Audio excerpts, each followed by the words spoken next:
ఈరోజు శ్రీరామనవమి కాబట్టి మేము గుళ్ళో శ్రీరామకోటి పుస్తకాలు పంచామన్నమాట. నేను 100 పుస్తకాలు తీసుకున్నాను. అలాగే 100 పెన్నులు కూడా తీసుకున్నాను.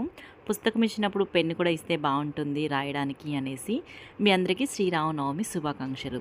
నేను లాస్ట్ టైం శ్రీరామనవమికి చెప్పానన్నమాట.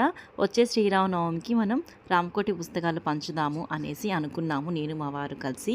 అలాగే అన్నమాట ప్రకారం బుక్స్ అనేది తీసుకొని గుళ్ళో పంచడానికి వచ్చేసాం.